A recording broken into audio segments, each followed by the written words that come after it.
કેમ છો? James kitchen ગુજરાતીમાં તમારું સ્વાગત છે। આજે હું તમારી જોડે ઇન્સ્ટન્ટ રબડીની રેસીપી શેર કરી રહી છું।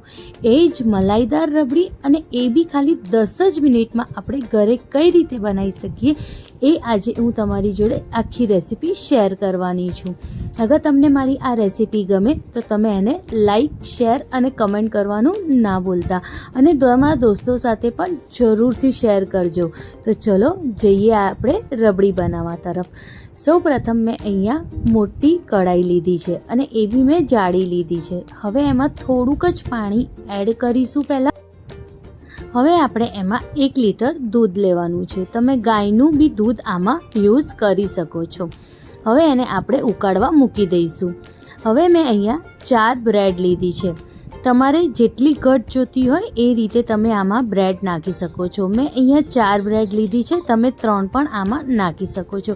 હવે આપણે એને નાની નાની પીસીસમાં એને કટ કરી દઈશું। જ્યારે એ એકદમ નાના નાના પીસીસમાં કટ થઈ જાય પછી આપણે એને મિક્સર ગ્રાઇન્ડરમાં ક્રશ કરવાનું છે। પણ આપણે એને આવા નાના કટકા કરીને જ મિક્સર ગ્રાઇન્ડરમાં ક્રશ કરવાનું છે, જેથી એ સરસ રીતે ક્રશ થઈ શકે। હવે આપણે એને ક્રશ કરી દઈશું અને એકદમ એના બ્રેડના ક્રમ્સ કરી દઈશું, કંઈક આવી રીતે।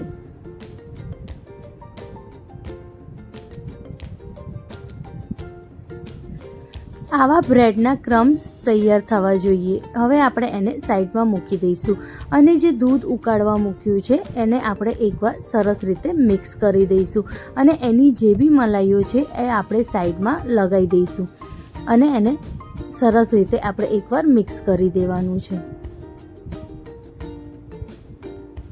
હવે એમાંથી આપણે થોડું દૂધ લઈને કેસરમાં એડ કરીશું, જેથી એનું કેસરનું સરસ એક કલર આવે, અને હવે એને સાઈડમાં મૂકી દઈશું।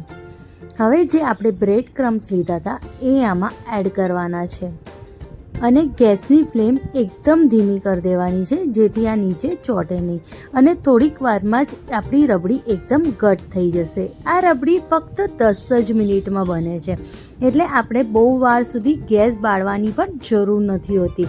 જો અત્યારથી જ એમાં આવી રીતે દાણીઓ દેખાવા માંડી છે। હવે આપણે એક પેન લઈશું નાનું, એમાં મેં 1 કપ જેટલી ખાંડ એડ કરી છે।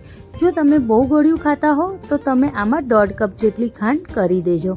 હવે મેં એમાં થોડું પાણી એડ કર્યું છે અને બધાને સરસ રીતે આપણે મિક્સ કરી દઈશું અને એને સરસ રીતે આપણે ઓગાળી। આ ખાંડનું આપણે એક સરસ કેરેમલ રેડી કરવાનું છે, કંઈક આવી રીતે। જો તમે આવી રીતે ખાંડ ના નાખવા માંગતા હો તો તમે એમાં કન્ડેન્સ મિલ્ક પણ એડ કરી શકો છો। એ બી તમે 1 કપ જેટલું કન્ડેન્સ મિલ્ક લઈને આમાં એડ કરી શકો છો, અને તમે એ બી ના કરવા માંગતા હો તો તમે ડાયરેક્ટ ખાંડ નાખીને થોડું તમે એમાં આરારોટ નાખીને મિક્સ કરી દો તો બી ચાલે। પણ આ જે રીતે તમે કેરેમલ બનાવીને આમાં એડ કરશો તો રબડીનો ટેસ્ટ બહુ જ મસ્ત આવવાનો છે। હવે આપણે ધીરે ધીરે કેરેમલને એડ કરીશું અને બધાને સરસ રીતે મિક્સ કરતા જઈશું, કંઈક આવી રીતે। અને બધાને સરસ રીતે મિક્સ થઈ જાય પછી આપણે ગેસની ફ્લેમ બંધ કરી દેવાની છે, અને જો કેટલી ઘટ ઓલરેડી આપણી રબડી થઈ ગઈ છે। હવે આપણે આમાં કેસરવાળું જે આપણે દૂધ મૂક્યું હતું સાઈડમાં એને આપણે આમાં એડ કરીશું। તમે આમાં એલાયચી બી એડ કરી શકો છો અગર તમને ગમતું હોય ટેસ્ટ તો। હવે આપણે આમાં કેસર અને બધા ડ્રાયફ્રૂટ્સને આપણે આમાં એડ કરીશું। ડ્રાયફ્રૂટ્સ તમે તમારા મનગમતા કોઈ બી આમાં એડ કરી શકો છો।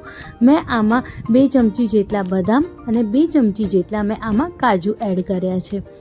હવે બધાને આપણે સરસ રીતે મિક્સ કરી દઈશું અને એને એકદમ ઠંડુ કરવા માટે સાઈડમાં મૂકી દઈશું।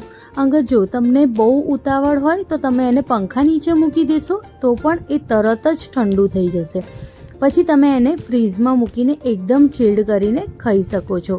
હવે આપણે એને એકદમ ઠંડુ કરવા મૂકી દઈશું। ઠંડી થઈ ગયા પછી જો કેટલી સરસ ઘટ અને મલાઈદાર રબડી રેડી થઈ ગઈ છે। હવે આપણે આને ફ્રીઝમાં મૂકી દઈશું એકદમ ચિલ્ડ થવા માટે। જ્યારે આ રબડી એકદમ ચિલ્ડ થઈ જશે તો એકદમ સરસ લાગશે ટેસ્ટમાં। તમે આ રેસીપી એકવાર જરૂરથી ટ્રાય કરજો, તમને ખરેખર આ રેસીપી બહુ જ ગમવાની છે। હવે આપણે એને ડ્રાયફ્રૂટથી સરસ રીતે ગાર્નિશ કરી દેવાનું છે અને રેડી છે રબડી। અને મળીએ એક નવી રેસીપી સાથે. Thank you.